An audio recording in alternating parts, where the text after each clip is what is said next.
Jahon tarixi 7-sinf 5-mavzu. Muqaddas Rim imperiyasi. Siz bugun German qirolligining tashkil topishi, Otton Ining qiroldan imperatorga aylanishi, nima uchun yangi davlat Muqaddas Rim imperiyasi deb atalishi, German imperatorlar va katolik cherkovining raqobat kurashi haqida bilib olasiz. Germaniya qirolligi. Karolingilar sulolasining Sharqiy Frank qirolligidagi boshqaruvi 911-yilda yakun topadi. Bu paytga kelib qirol hokimiyati zaiflashib qolgan edi. Mahalliy zodagonlar 919-yil gersoglardan eng qudratlisi bo'lgan Saksoniya gersogi Genrixning Sharqiy Frank davlati hukmdori etib saylashadi. Bu sana Germaniya qirolligi paydo bo'lgan yil hisoblanadi. Bu paytda Germaniyaga shimoldan normanlar, janubdan ko'chmanchi vengerlar hujum qilib turgan. Uzoqni ko'zlab aql bilan ish boshlagan Genrix mamlakatni kuchaytirishga harakat qiladi. Vengerlar bilan 9-yilga tinchlik sulhini imzolab, kuchli otliq qo'shin tuzishga kirishadi. Uning buyrug'iga binoan qishloqlardagi har 9 xo'jalikdan bittadan kishi jangchilikka tayyorlanishi uchun burglarga, ya'ni qal'alarga ko'chiriladi. Shu zaylda otliq qo'shin kuchaytirilib, Genrix Ining vorisi Otton I 955-yili Lex daryosi sohilidagi jangda vengerlarning otliq qo'shinini yengadi. Shundan so'ng vengerlar o'z hujumlarini to'xtatib, o'troq turmush tarziga o'tadilar. Xristianlikni qabul qiladilar hamda nemislarning ta'siri tusha boshlaydilar. Keyinchalik venger feodallar nemislarning slavyanlarga qarshi olib borgan kurashlarida bir necha marta ittifoqchi bo'lganlar. Muqaddas Rim imperiyasining tashkil topishi. Vengerlarni mag'lub etgan Otton I eng qudratli qirolga aylanadi. U qirollik unvoniga qanoatlanmay 962-yil Italiyaga yurish qilib, Rim papasi Ioann 12 tomonidan imperator deb e'lon qilinishga erishadi. Otton I asosiy e'tiborni xalqqa emas, balki Italiyaning janubiga qaratadi. Chunki Italiya German imperatorlarining dunyoga hukmron bo'lish rejalarida asosiy o'rin tutar edi. Buyuk Karol kabi Otton ham o'z imperiyasini Rimning davomchisi hisoblab, uni Rim, keyinchalik Muqaddas Rim imperiyasi deb atagan. Imperatorlar, ayniqsa Otton Ining nabirasi Otton III o'z hokimiyati ostida butun xristian dunyosini birlashtirish orzusida bo'lgan. U Rimni Muqaddas imperiyaning doimiy poytaxtiga aylantirishga harakat qiladi va hatto qadimgi Rim imperatorlar saroyi o'rniga o'ziga saroy qurdiradi. Biroq rimliklar unga qarshi bosh ko'tarib chiqarishadi va imperator saroyini qamal qiladilar. Shundan keyin Otton III Rimda qolishdan qo'rqib Ravennaga ko'chib o'tadi. Muqaddas imperiyasida hech qachon hukumat o'tadigan doimiy poytaxt bo'lmagan. Shu paytda imperiya tarkibiga Germaniya va Shimoliy Italiya kirgan. Ammo imperatorlarning Italiyadagi hokimiyatlari zaif bo'lganidan barqarorlikni ta'minlash uchun har bir yangi qirol bu yerga yurish qilib, Rimning imperatorlik tojini kiygan hokimiyat ramzlarini qabul qilgan. Buni yodda saqlang. Muqaddas Rim imperiyasi 962-yildan 1806-yilgacha hukm surgan. Xristian katolik cherkovi homiyligi ostida bo'lgani uchun unga muqaddas nom berilgan. Madaniy yuksalish. Otton I davrida Germaniyada madaniy yuksalish boshlanadi. Bu odatda Otton uyg'onish davri deb ataladi. Imperator saroyida adabiy faoliyat keng olib boriladi. Qo'lyozmalar tayyorlanadi. Skriptoriya, ustaxonalar ochiladi. Lotin tili o'rganish rivojlanadi. Otton Ining o'g'li Otton II Vizantiya malikasiga uylanib, Vizantiya bilan madaniy aloqalarni mustahkamlashga hissa qo'shadi. Mamlakatda o'g'il va qiz bolalar maktablari paydo bo'ladi. O'qituvchilar orasida bilimdon rohib Gerbert ajralib turardi. U bo'lajak qirol Otton IIIga ustozlik qiladi. Tarixiy mushohada. Zamondoshlar dunyo mo'jizasi deb laqab qo'ygan Otton III davrida tantanali saroy marosimlari ishlab chiqilgan. Imperator hokimiyatining timsollari, toj, but shakli solingan oltin shart saltanat hassasida yaratilgan. Davlat va cherkov munosabatlari. Imperatorlar o'z faoliyatini nemis cherkovi ko'magiga tayanganlar. Unga homiylik qilish bilan birga nazoratda ham ushlab turganlar.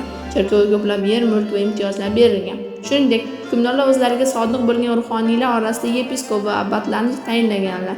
Imperatorlar hatto Rim papalarini tayinlab, kerak bo'lsa ularni chetlashtirganlar. Shu tariqa cherkov qurolli xizmatiga o'tkazilgan va uning asosiy tayanchiga aylangan.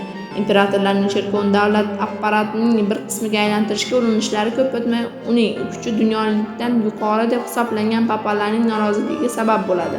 11-asrda papalar xristian cherkovi ustida nazoratni qayta qo'lga olish uchun imperatorlarga qarshi kurash boshlaydilar. Xristian dunyosiga hukmronlik qilish uchun imperator va papalar o'rtasida uzoq davom etgan bu kurash imperiyaning zaiflashib borishiga olib boradi. Feodal tarqoqlik. Har bir yangi qirol imperatorlik tojini kiyish uchun Rimga safar qilishni zarur deb bilgan. Ko'pincha bunday safarlar uzoq davom etgan urushlarga aylanib, qirollar uzoq vaqt Germaniyani tark etishlari kerak bo'lgan. Masalan, 996-yilda Rimga borib toj kiygan imperator Otton III o'z hayotini Rim imperiyasini tiklashga bag'ishlab, shu yerda umrbod qolishga qaror qiladi. imperatorning uzoq vaqt Germaniyada bo'lmaganligi yirik feodallarning mustaqillikka intilish kuchayishiga va sulolaviy nizolarga olib keladi. Saksoniyaliklar sulolasiga mansub bo'lgan oxirgi imperator Genrix II 1014 va 1024-yillar ancha ehtiyotkorlik bilan siyosat yurgizadi. U Italiyadagi katta feodallar va shaharliklarning o'ziga vassalligi bilan kifoyalaydi. O'zi esa Germaniyada yashab, turli yon berishlar orqali nemis gersoglarini itoat ettirib, 1018-yilda Rimda imperator sifatida toj kiyadi. Ko'p o'tmay yangi imperator Germaniyaga qaytib keladi va Italiya shaharlarini nemis episkoplari boshqara boshlaydi. Uning vafotidan so'ng Italiyaning asosiy qismi nemis qirollari tasarrufida chiqib ketadi. Tarix yondashuvchingizni kiriting. Otton I Rimda ko'plab episkoplar ishtirokida o'ziga ma'qul kelmagan papalardan birini sud qilib, lavozimidan chetlashtirilgan. Otton III esa o'zining ustozi rohib Gerbertni Silvestr II nomi bilan Rim papaligiga saylanishga erishgan. Manbalarda yozilishicha, Gerbert kambag'al oiladan bo'lib, bilimga chanqoqligi tufayli arablar Ispaniyasidagi Qurdoba, ya'ni Kordova va Ishbiliya va Sevilya shaharlariga borib tahsil olgan. Imperator xonadoniga yaqinlik unga arxiyepiskop, so'nggi papal lavozimlariga yo'l ochadi. Siyosiy taraqqiyot 1137-yilda Germaniyada Staufenlar sulolasi hokimiyat tepasiga keladi. Uning eng taniqli vakili Friedrix I Barbarossa 1152-1190-yilda edi. Uning davri muqaddas imperiyasi siyosiy jihatdan o'zining eng yuqori cho'qqisiga va harbiy qudratiga erishadi. Friedrix I jasur va shafqatsiz sarkarda bo'lishi bilan bir qatorda iqtidorli siyosatchi, davlat boshqaruv ishlarini juda yaxshi o'zlashtirgan hukmdor edi. Friedrix I Vengriya, Chexiya, Polsha va Daniya qirolligiga o'z hokimiyatining ustunligini tan oldirishga intiladi. Hatto Angliya va Fransiyada ustunlikka erishishni orzu qiladi.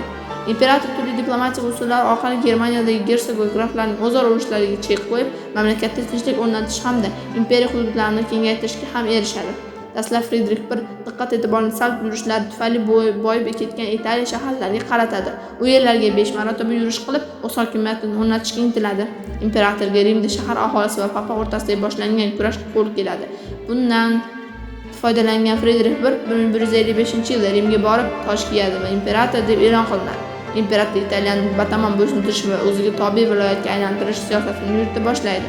1158-yilda katta qo'shin bilan yurish boshlab, Italiyaning shimoliy shaharlarini bo'ysuntiradi. Ammo Milan shahar boshchiligidagi Lombardiya shaharlari bosqinchilarga qarshi qo'zg'olon ko'taradi. Friedrix I qo'zg'olonni boshtirish davomida Milan aholisini qatl ettirib, shaharni vayron qiladi. Lekin Milan 12-asrning 60-70-yillarida qayta tiklanib, yangi jangga hozirlik ko'ra boshlaydi. 1176-yil Lenianon jangida imperator qo'shini italiyaliklardan mag'lubiyatga uchraydi. Friedrix I Shimoliy Italiya shaharlariga erkinlik huquqini berishga va mustaqillikka tan olishga majbur bo'ladi. Italiyaning shimolida katta yer mulklar qo'ldan ketgan bo'lsa-da, Friedrix I o'g'li Genrixni Sitsiliya malikasi Konstansiyaga uylantirish orqali Sitsiliya orollaridan tashqari Italiyaning janubiy qismini ham o'z ichiga olgan kuchli qirollikni qo'lga kiritadi. Keyinchalik uning vorislari Sitsiliyada qolib, shu yerdan turib imperiyani boshqara boshlaydi. Bu esa Germaniyada nemis gersoglarining o'zboshimchalikni kuchaytirib, sulolasining inqirozini tezlashtiradi. E'tibor uchun rahmat.